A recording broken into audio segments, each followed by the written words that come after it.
Looking for the latest on the Jazz, Utes, Cougars, and Aggies? Yeah, we've got you covered. This is Hans Olsen and Scotty G on 97.5, the Sports Zone.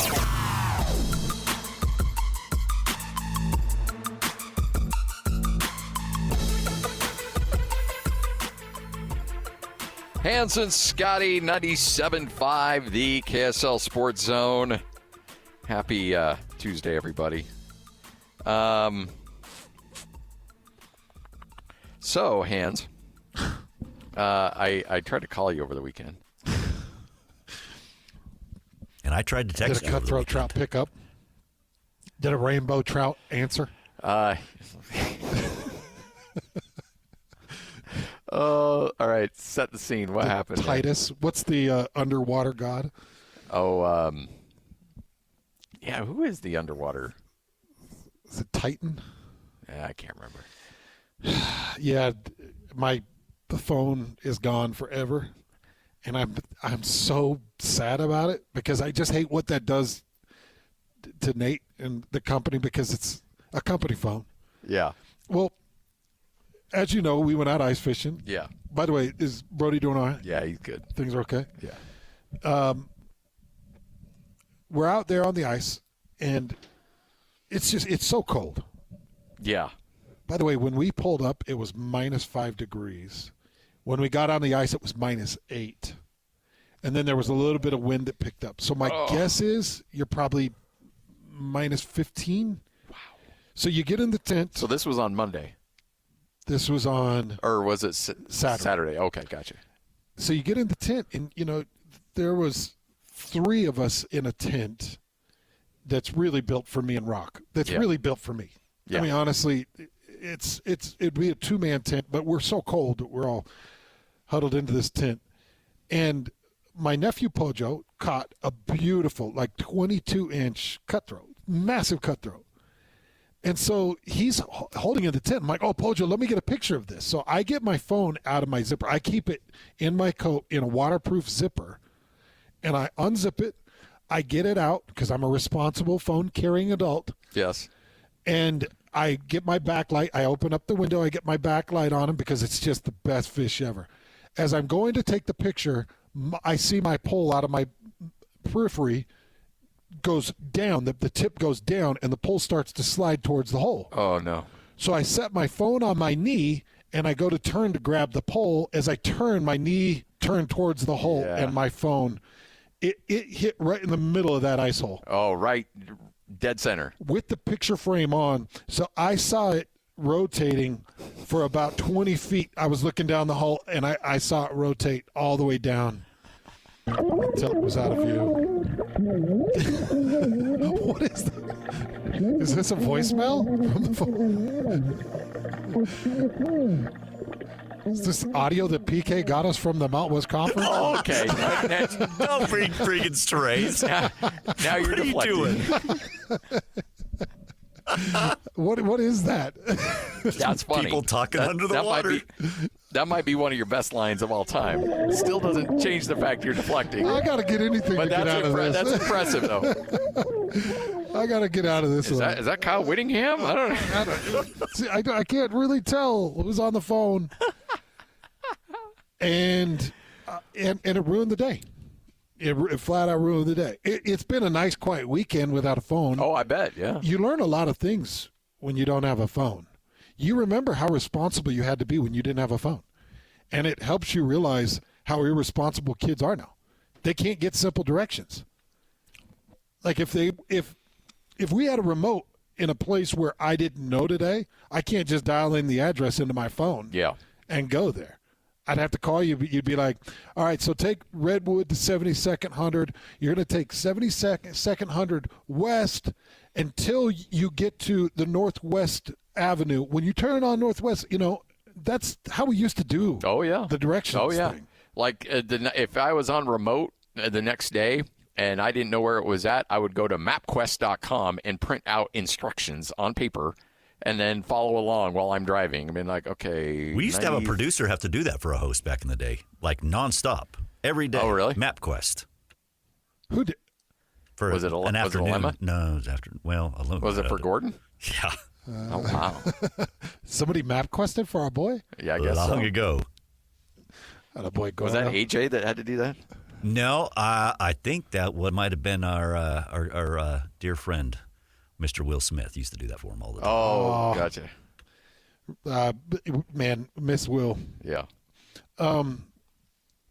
It was a bad deal, bud, and I feel sick because then because it's a company phone, then all the weight of it falls on your boss, and just putting in that text to Nate, being like, my phone fell in an ice hole. Well, I kept getting these weird texts from this like Gmail account. I'm like, what is this? And then I'm like, oh, this is Hans. Yeah. What's going on? And then he says, phone is gone, all gone. And I'm like, uh-oh, that's not good. So I tell you what, if you're out there dredging on Strawberry, you might come across a phone. And then Rock just would not stop. Oh, I bet. My son would not stop. He thinks it's the funniest thing. Because I always tell him how irresponsible he is with his phone and everything, with his car. Oh, man. And he just thinks, and I'm like, son, I was trying to take a picture of your cousin, all right? And his beautiful fish. So did you have a fish on your line? Yes, I did. And were you able to bring it in? Yes, I did. Okay, so there you go. I did. Did you take a picture of it? Nice Lloyd, not helpful. I'm sorry. No, you're not sorry. I You're a am dirtbag. sorry. You know what you need is to take Craig Sanders because that's apparently all you made. him do Oh, that my one time. gosh. He's a great fish photographer, too. He got some great pictures. Not only is he a high-ranking manager and official of professional sports. He's the Weber State women's coach. Oh, that's right. Weber State women's soccer coach. Women's isn't he? soccer coach, yeah. That's right. He did take that job. Followed his passion. Good for him. Yeah. But, yeah, Scotty, it was a bad deal. But the fishing, amazing. If you're into ice fishing and suffering a lot, we may have now not on me, but I think that there was a little bit of a what do you call that when your skin gets too cold? Oh, a little frostbite? I think there was a frostbite issue in the family. Pojo? No. Rock? Yeah. Uh-oh. He was sitting on the chair in the exposed wind and apparently didn't realize that the part of his rump was exposed to the You got the plumber's crack? Yeah. Frostbit? Yeah. Oh, that's not good. I guess it's pretty bad. But not as bad as my earlobes. Oh, that was bad. I forgot about my that. gosh. I thought we were going to lose them. For people out there that hadn't heard this, I nearly had to have my earlobes removed. I froze them both solid. They felt like little pebbles. And then Scotty saw that they wept for about 2 weeks. They would not stop weeping. Just fluid pouring out of Like the earlobes. that Prince song, When Doves Cry, it was When Lobes Cry. Yeah, when lobes cry. Yeah. And Lobes cry. I actually had to consult a plastic surgeon. I'm like, what are we looking at? And he's like, you're going to look like a space creature if we have to take these lobes off. I'm like, oh, man. But, hey, Have you ever seen The Fly? You remember when his ears fall off? Yes. That's what you're going to there look we like. go. Yes. Or that thing off was it Minecraft? What was that old movie, that old 80s movie, Mine something? Enemy Mine? Enemy Mine, yes. Nice, Paul Lloyd. Oh, man. Looked like that dude off Enemy Mine. Was it Dennis Quaid and Louis Gossett? Yes, it was. You know, that movie made me cry as a young child. Oh, man. Yeah, it was good. I saw your reference to Iron Eagle, too, speaking of Louis Gossett. Oh, and the amount of people like, that looks like a straight-to-VHS movie. You shut your mouth. Who said that? A lot of people. Just so you guys know, I watched it. I found it on YouTube TV and watched it. You know, like literally that night when you mentioned that, I was like, and I was Did it telling hold the up? kids about it. It absolutely did. Number 2, no. Number 1, yes, absolutely. Did I send out 2? No, you sent one. Okay. but- Yeah, number 2, I didn't. I watched 2 once, and that was it. I never watched it again because they killed off the guy in the first part of the movie. Yeah. So I was not happy about that. But Iron Eagle 1, it was like, oh, that's a poor man's Top Gun. No. There's Top Gun and there's Iron Eagle, and they stand toe-to-toe with each other. Yeah.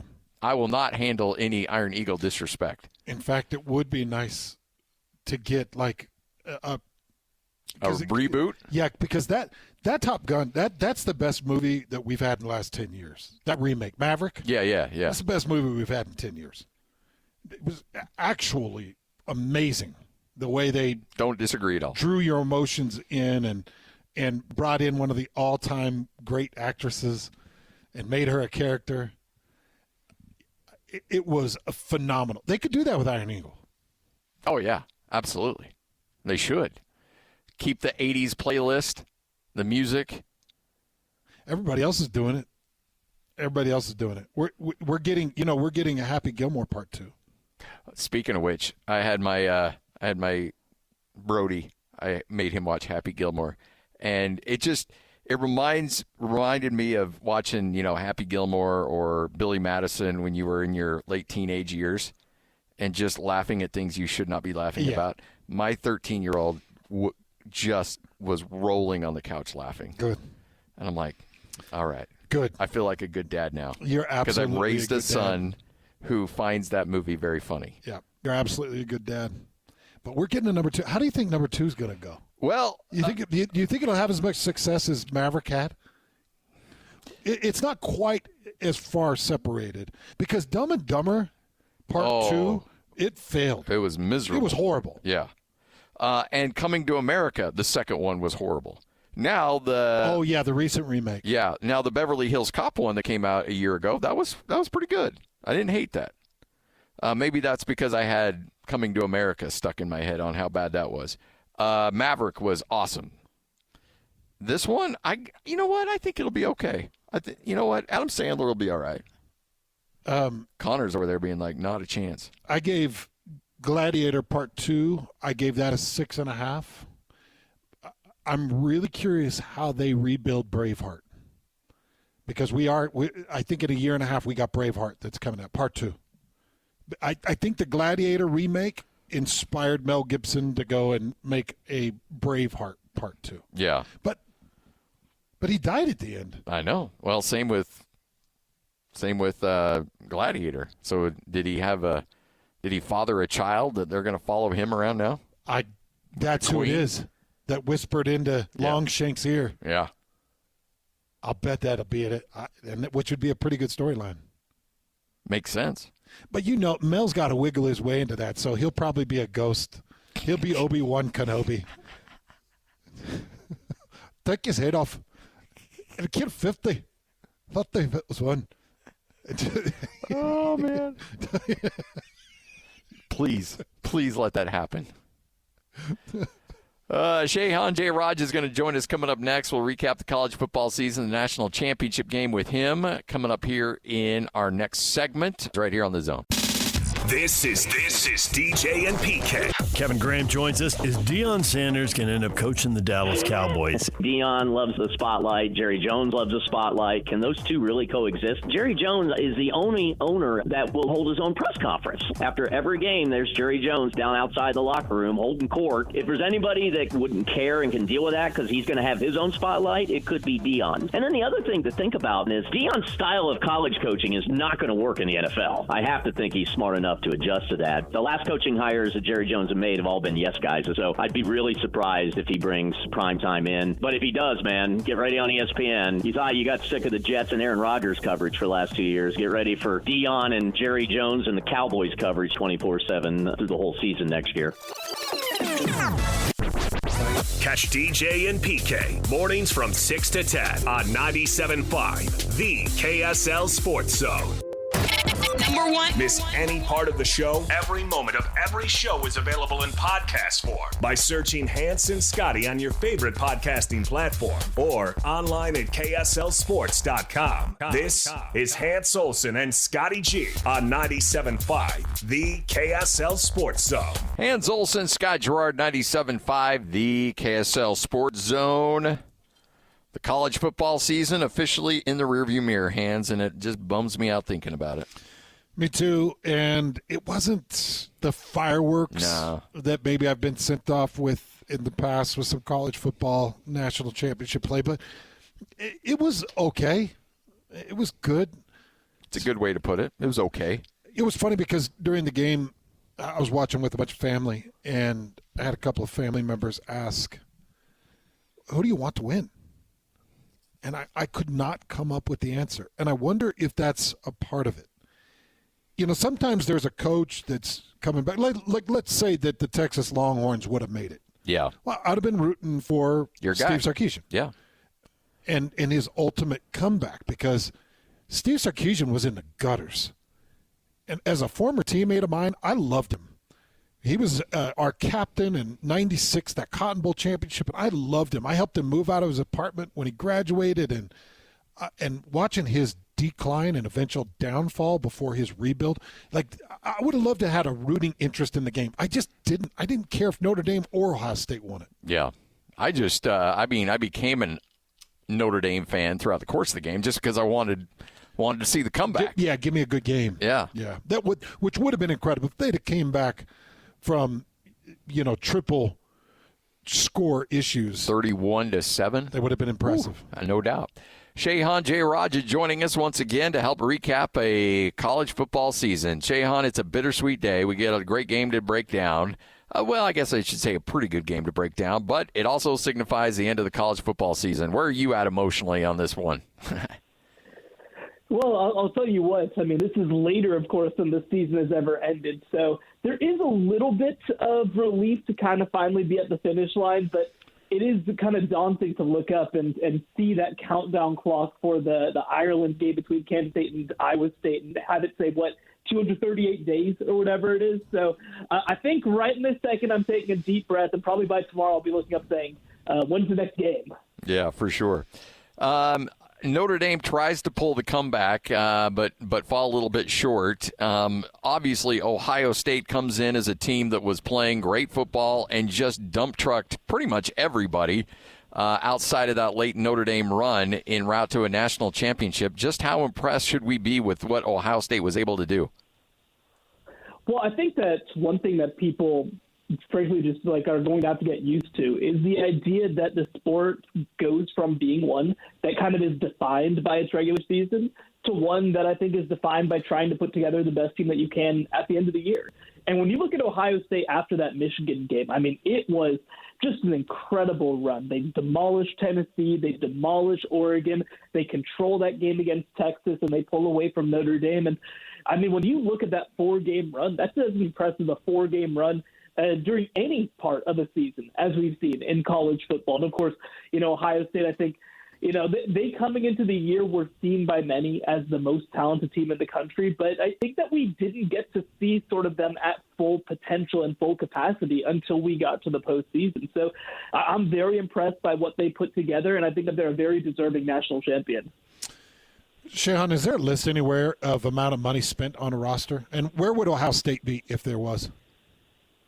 So nothing formal at this point, but they're generally considered to be, if not at the top, probably in the top three. So they are right up there with anybody.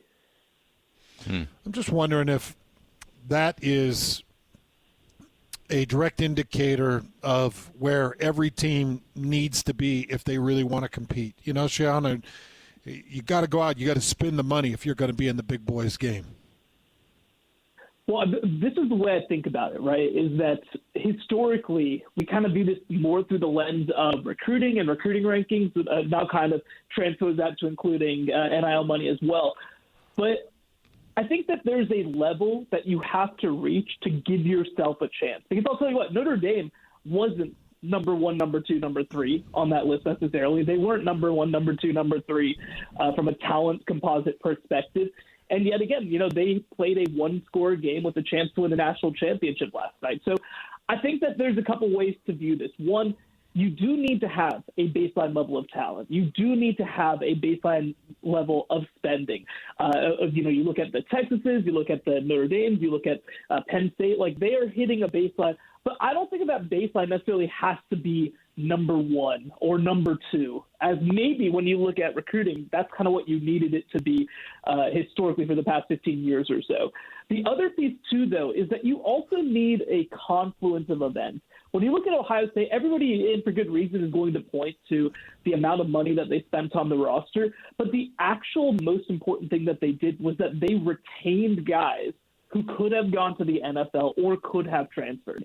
And I especially look at that defense. Jack Sawyer and JT Tuimoloau, the two defensive ends, both could have left for the NFL last year, but decided to come back. You look at some of the guys on that back end of the defense. You look at guys, for example, Travion Henderson at running back. He probably should have left after his junior season to go and make some money in the NFL. He decides to come back. They add another transfer running back in Quinshon Judkins. So, I think that so much is going to be made of the idea of just stacking talent and just constantly churning and bringing in guys and bringing in the most expensive and most talented guys that you can. But again, I mean, when you look at the teams that were the most expensive, they weren't necessarily just the ones that won the biggest. I mean, we see this dynamic a little bit in college basketball where you have these very expensive teams, you have these very valuable teams that don't necessarily deliver because you don't have this perfect combination of team culture and developmental culture and identity. I think you have to find a balance between the two. Again, let's be clear. You have to be probably top 10 in the country in spending to have a chance to win a national championship. But you don't necessarily have to be number one or two. That's going to be decided by the teams that are put together well and ultimately learn to play together well at a high level as well. Shehan Jeyarajah, kind enough to join us, 97.5, the EKSL Sports Zone. All right, so when you look at where Ohio State was after that Michigan game and all the talk was Ryan Day was going to get fired, if they are one and done in the playoffs, is he out as the head coach at Ohio State? I think that there's a really good chance that could have happened. Now, I want to be clear, too. I don't think that there was going to be a moment where the athletic director walks into his office and says, "You're done, here's your buyout." I don't think that was going to happen under most circumstances. I think what would have potentially happened is you kind of have a situation you could even talk about a Jimbo Fisher a couple of years back or something like that, where you have a coach who maybe you're ready to move on from, and you encourage them to search for other opportunities. Maybe a better example would be Texas basketball a couple of years ago when they're ready to move on from Shaka Smart and Marquette's able to hire him. I think that it probably would have been more of a rehoming situation, an encouragement to, hey, you know what, maybe it would be valuable for you to look for NFL opportunities or something of the like.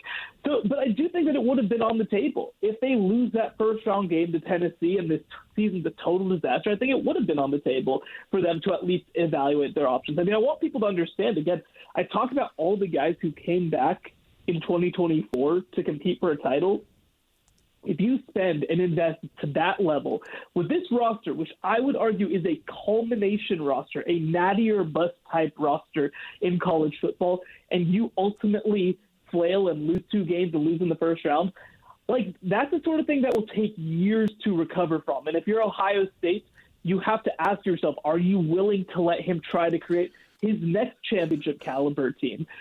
Of course, none of this happens. They end up winning. They follow through, and we get to see the potential of this roster, which people kind of felt like was there the whole time. So we're not going to have this conversation. But I think that if they had lost in round 1 to Tennessee, I think we would have had some really tough conversations. Do you think the SEC is starting to panic a little bit? They own 4 years between LSU, Alabama, and Georgia, and they've had a team or at least action in the championship for a bit, and now they're watching Michigan, Ohio State own it here for a couple of years. Are they starting to worry a little bit that they may be losing grasp as the number 1 conference, or do you think it's still solidly in their hands? Well, I'll tell you what, these last 2 years, of course, the Big Ten won in 2023 and 2024. It's the first time that a Big Ten team has won in back-to-back years since 1966. And it's the first time that there's been back-to-back AP national champions specifically in the Big Ten since 1941. So this is not just new. This is almost unprecedented in the modern era. And on top of that, you talk about the last 2 title games. It was 2 non-SEC teams, and on top of that, 2 northern teams. if you go back to when we started having consensus national championship games, the only previous version of a North v. North game that we had before 2023 was 2014, when we had Ohio State beat Oregon in the first 4-team playoffs. So this is a major power shift. And I don't think it's something that's going to slow up necessarily. In fact, some of my colleagues, John Talty and Dennis Dodds, did some really interesting reporting. And one dynamic that a lot of people around college football were interested in was the idea of when it's fully legal to pay players and funnel money to players, how does that impact the Big Ten? Because, look, the fervency of fans in the SEC is off the charts, but the amount of money in the Midwest and at some of these schools is just different. I mean, you talk about, of course, the Ohio States and Michigans, but add Oregon to the list, add Washington to the list, add USC to the list, add even schools like Wisconsin and Indiana and Iowa to the list. They're pulling in from their fans a different level of money and have access to a different level of resource being in major metros than some of these schools in the SEC. And so I do think it's going to be a fascinating dynamic over the next couple of years where, recruiting historically has been a proximity game where if you're close to talent, that's how you win. I do think we're going to see at least some shift to where, some of these schools that maybe have a little bit more built-in money. And by the way, the schools in the state of Utah are certainly starting to flex that a little bit as well. I think it's going to be a different dynamic that will certainly shake up the sport. We'll spend some time in the summer really taking a closer look at the Big 12 and BYU and Utah and how Utah can respond and can BYU keep it rolling. But I am a little curious to know your thoughts on so much of what teams are doing now comes from the transfer portal. Is there a chance that it gets moved to just a singular window opened up at maybe about this time of year after the national championship game? Well, we have had sort of a request from coaches and from the AFCA to do that. They want there to be a 10-day window in January after the title game. And it's been proposed, so the NCAA will consider it. I just think, and this is my personal opinion, I just think that it's going to be grounds for lawsuits. I don't know if that's going to be something that they're able to maintain. Right now they have the two windows, one right after the season, one after spring. So you kind of have two basically enrollment calendars to where you're able to make a move in either before spring or before fall. It's just such a restrictive rule if they do end up being able to pass. Now, I do think it would be good for college football to limit the movement and also limit movement until after the competition is actually over. But when you start talking about calendars and when you start talking about, trying to get kids enrolled in time and go through a recruiting process, it makes things just so much more difficult. And again, I think that ultimately it's going to be grounds for lawsuits. I think that the NCAA might view it as too high risk. So from my perspective, it's really up in the air if they're going to try this. And if it is tried, I think it will be challenged. Shehan, what jumped out to you in the AP Top 25 final results? Yeah, so, I mean, of course, you kind of look at the top at first, and I was curious to see how things are going to kind of work out between a lot of these teams in the playoffs. Historically, you sort of see like a normalizing where you see the four playoff teams and everybody else, but with so many different rounds and so many teams that don't necessarily play each other, I was interested. I was intrigued to see Arizona State jump up 3 spots to number 7. They're a team that I think even heading into the playoff as the number 12 team in the CFB rankings is a little bit undervalued. I was curious to see where exactly Georgia would finish out, and they dropped down to number 6, which I think was about right. I was also a little curious to see where Oregon would finish up, because the reality is they were the only undefeated team in the regular season. And they lose, of course, to the team that goes on to win the national championship. And they only dropped to number 3, even though there are multiple teams that made the national semifinals that finished behind them. But I think that's about right. So I think that, it's always fascinating to see how kind of the public and how voters see these things after a playoff. And even more so now in a 12-team field where you have so many teams that are finishing their seasons at different times. But overall, I think that the voters did a pretty good job. Well, Shehan, we appreciate it, man. We'll probably bug you a lot during the offseason, but thanks for carving out a few moments for us, not only today but throughout the season. And, let's just say September can't get here fast enough. I couldn't agree more. Thank you so much for having me. You got it. Shehan Jeyarajah, covering college football and, in particular, the Big 12, doing a tremendous job for CBS Sports. Good friend of ours. And we'll see him at Big 12 Media Days. Yes, sir. Absolutely. He does a good job out there, and we do appreciate him for the season and some of the insights that he brought to us. The money thing is interesting. He said you probably need to be in the top 10 of spending. There'll probably an outlier out of every 10 years. There might be an outlier in that, but he's probably pretty close to right. Who are the two teams that Kyle Whittingham always point to when he talks about teams spending money? Oregon, Ohio State. Yeah. Those are the two he always brings up. Yeah. Oregon and Ohio State. And look at the teams that, I mean, it took Ohio State as the team that knocked Oregon out of the playoffs, so. Yeah, and I've got to imagine that the Longhorns and Georgia are going to be solidly in the mix. Oh, yeah. They've got plenty of money, and it's what they've got. Shehan did mention BYU, or the teams in the state of Utah seem to be engaged in it, and I think we're starting to see signs of that. Oh, yeah. Yep. That there's some spending there, basketball-wise, but football-wise too. I think people would be surprised to hear some of the numbers that were thrown around for some of the transfers that were brought in. Hans and Scotty coming up next, another edition of Whole World News, and then we'll kick off your 2 o'clock hour, get back into the NFL. National Championship game, Utah Hockey Club getting a win, Jazz playing well, albeit in a loss, and a Utah BYU game going right down to the wire in basketball with Craig Smith's team pulling off the upset. We'll talk more about it coming up. This is 97.5, the KSL Sports Zone.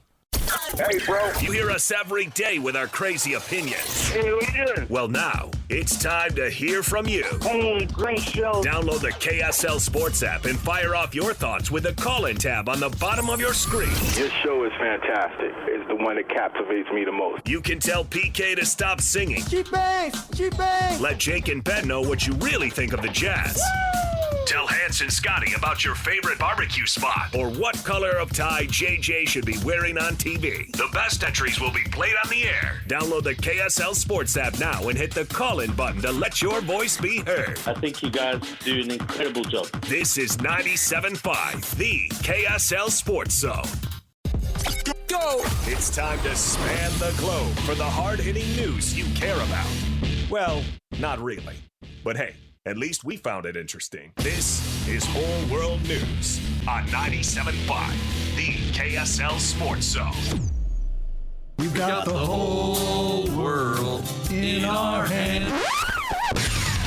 You got the whole world in our hands. It's another edition of Whole World News right here on 97.5, the KSL Sports Zone. Before we do that, though, let's give away some tickets. It's a Jazz Ticket Tuesday. All you have to do is be caller number 12 right now, and you will win those tickets. 801-575-ZONE. That's 801-575-ZONE. You win a 4-pack to see the Jazz and the Bucks coming up on Monday at the Delta Center. All right, Hans, we're going to go to Mobile, Alabama. This has a very Florida feel to it, but instead it's Alabama, not too far off. As a Starbucks employee was taking somebody's order, and the person drives up, opens up the window, and the barista looks into the car and sees 2 pet monkeys. Okay. The driver immediately then turns or pulls the window down or brings the window down, and that monkey immediately jumps into the Starbucks and started to assault the barista. Did it say what type of monkey? It was an Aotus, A-O-T-U-S. It's called a night monkey. There's a security footage of the monkey. Oh, he's beautiful. Well, what a cool little monkey. Well, that monkey has gotten himself into a little bit of trouble. The ploy that the monkey attacked, who asked that she remain unnamed, sustained bite marks to her hand and a laceration to her ear, all of which required stitches. She eventually showed images of her injuries on her Instagram account. She said, quote, "I was working the drive-thru when the lady came through with 2 monkeys in her car. I'd never interacted with her before and had her drink ready. They pulled up the window, and as soon as she rolled down her window, one monkey just jumped out up to my hand and started gnawing on my hand and then gnawing on my ear. The employee said the staff was in shock because they weren't expecting a monkey to jump in and attack people. She said that the monkey began biting harder and hitting her and ran up her arm and then onto her head. It bit my ear, but one of my coworkers finally took it off my head and threw it out the window. Did they properly reprimand said monkey? Yeah, I was setting you up for that because that's not the first time you've made that monkey joke. But no, the monkey has been apprehended and various punishment opportunities are being currently explored. It's a monkey. It's a wild animal. We need to apprehend the owner. Let's not punish the monkey. The owner is Tammy Elaine Gardner, who then went into the restaurant to check on the employee and discuss the incident. However, the employee said Gardner declined to leave without leaving her information. Contacted Friday afternoon, Gardner declined to comment on the incident. She said, quote, "I'm not willing to put my primate at any more risk, so no, thank you. I will not be commenting any further on this." She does not want her primate to be. What's going to happen to the monkey? I think there's going to be severe disciplinary actions for both the monkey and for her. I can't believe this. It's a monkey, Scott. Yep. Monkeys are a little wild. I don't think anybody should have a pet monkey. Well, that's another discussion, because it does take a lot to train and care for a monkey. Their feces is very stinky. Oh, really? Oh. Well, and they like to throw it at you too, right? Well, they will throw it.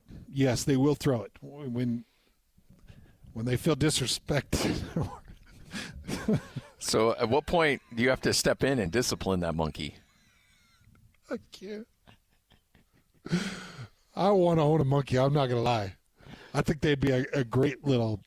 Poor Gus. Traveling. Not Gus, sorry, but poor Buster. Oh, Buster and a monkey would not get along well. No, he'd throw poo at him all the time, I'm sure. Be flinging feces at him all the time. I still want a monkey. They're hilarious. Didn't Ross have a monkey? On Friends, yeah. Yeah, that was a cool monkey. Apparently, the monkey was a complete train wreck. That didn't tear the actors. That didn't tear the ear off a barista. Well, Rachel was one too. As far as I know, she didn't. That's right. She was a barista. Yeah. It's all starting to make sense now. It is. It's coming full circle. Right here on 97.5, the KSL Sports Zone.